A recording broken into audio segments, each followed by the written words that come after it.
Upah minimum Provinsi DKI Jakarta untuk tahun 2022 kita melihat ada sedikit agak-agak unik lah. Karena kita melihat ada persoalan-persoalan yang lahir ketika memang Gubernur DKI Jakarta menetapkan kenaikan upah. Yang awalnya sebetulnya perlawanan kita atau buruh DKI Jakarta sudah melakukan perlawanan dengan turun ke jalan menolak kenaikan upah, di mana kenaikan upah untuk 2022 pemerintah membuat sebuah perhitungan menggunakan PP 36 yang nilainya cukup kecil, yaitu hanya naik 1,09%. Buruh DKI Jakarta turun ke jalan melakukan penolakan. Sebetulnya saat itu yang menjadi tujuan kita adalah bagaimana supaya Gubernur DKI Jakarta menaikkan upah tidak mengikuti apa yang disarankan atau apa yang menjadi pendapat dari pemerintah. Kita saat itu menuntut keberanian Pak Anies sebagai kepala daerah, Gubernur DKI Jakarta untuk menetapkan upah di atas 1,09%. Tetapi yang menjadi persoalan adalah saat itu pada bulan November 2021, tepatnya tanggal 21 saat itu, Pak Anies sudah mengeluarkan SK Gubernur terkait kenaikan upah, yaitu dengan SK 1395, nomor 1395, dengan hanya kenaikan 0,8%. Kita kecewa saat itu. Ya, kita sedih lah, buruh-buruh DKI Jakarta sangat kecewa saat itu ketika memang Pak Anies tetap mengadopsi atau tetap menjadikan dasar kenaikan yaitu PP 36 berdasarkan upah terendah dan upah tertinggi daripada seorang pekerja, sehingga naiknya hanya 0,8 lah.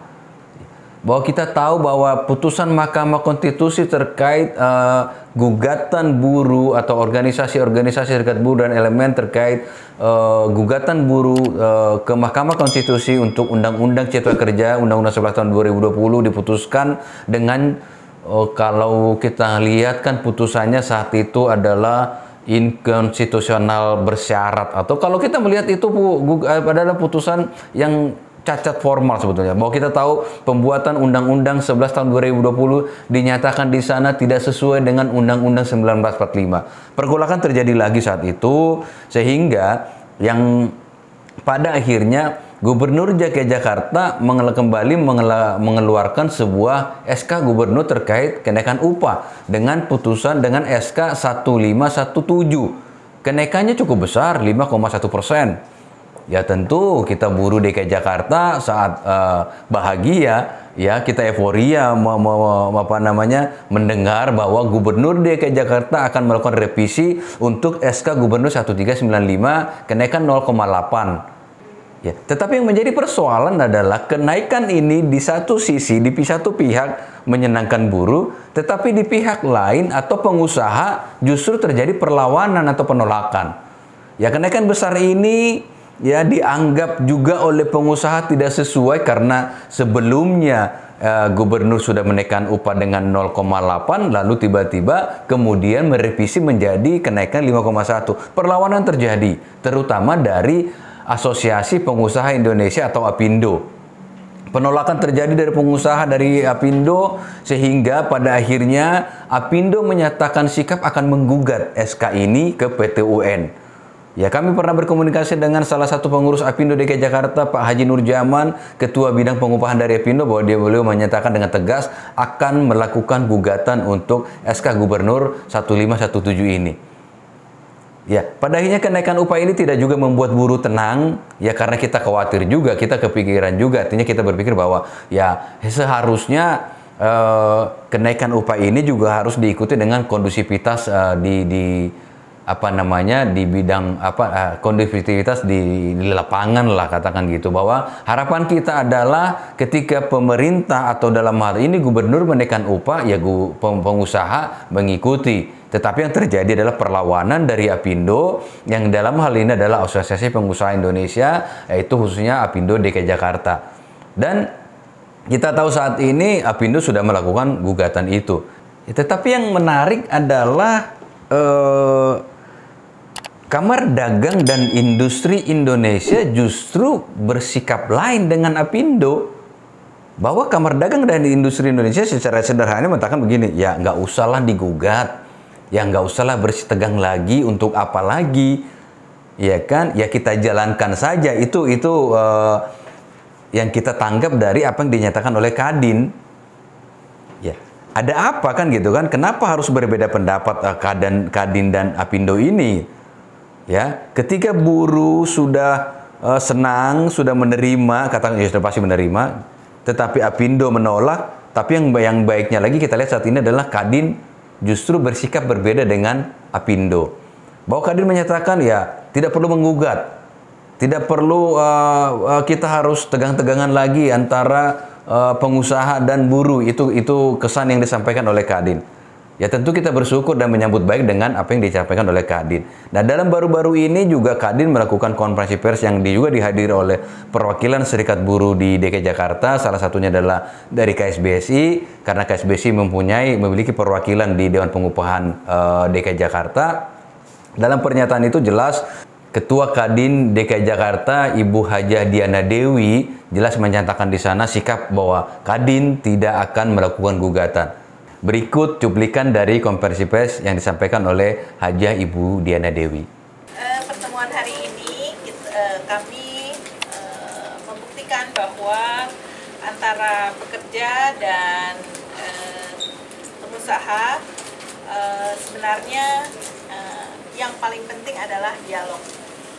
Sehingga tadi saya sampaikan bahwa sebenarnya Pergub yang direvisi, Pergub 1517 dari Gubernur kita, itu ada turunannya, yaitu SK Kadisnaker. Nah, apabila teman-teman pengusaha, dalam hal ini anggota Kadin, yang memang belum mampu untuk mengikuti Pergub 1517, itu masih bisa mengikuti Pergub 1395 karena ada SK Kadisnaker. Dan yang perlu kita ketahui bersama bahwa sebenarnya kondisi perusahaan mengikuti Pergub 1517 atau 1395 itu yang lebih tahu adalah pekerjanya. Jadi kalau kita harus saling bersitegang, sepertinya bukan waktunya lagi, karena kita ini ibu kota negara.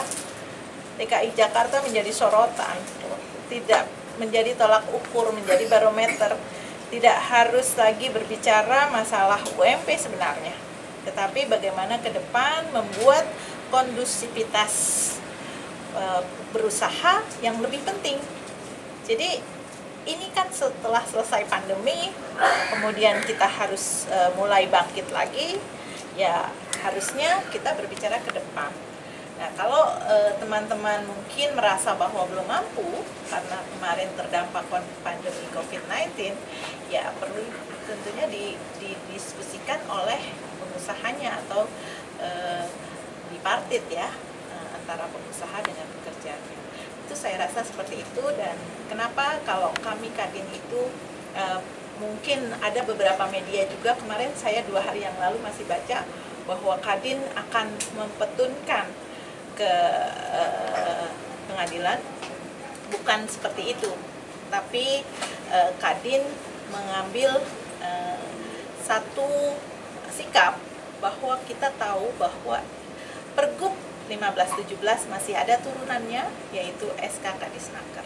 Ya demikian kawan-kawan apa yang kami tampilkan dalam media kami Parho Jakarta dalam konten Kisruh Kilas Buruh ini. Kami hanya coba menyampaikan atau diskusi dengan kawan-kawan buruh bahwa terjadi sedikit polemik dalam kenaikan upah minimum Provinsi DKI. Tetapi harapan kita tentu semua berjalan dengan baik, pengusaha bisa menjalankan usahanya dengan baik, lalu buruh juga bisa bekerja dengan baik dan menikmati kenaikan UMP 5,1%. Harapan kita semua kondusif. Tentu salah satu yang mendukung majunya perekonomian DKI Jakarta adalah kondusivitas yang terjadi dalam bidang usaha, baik antara pengusaha dan juga dengan buruhnya, dan juga lembaga-lembaga tentu seperti Apindo atau Kadin.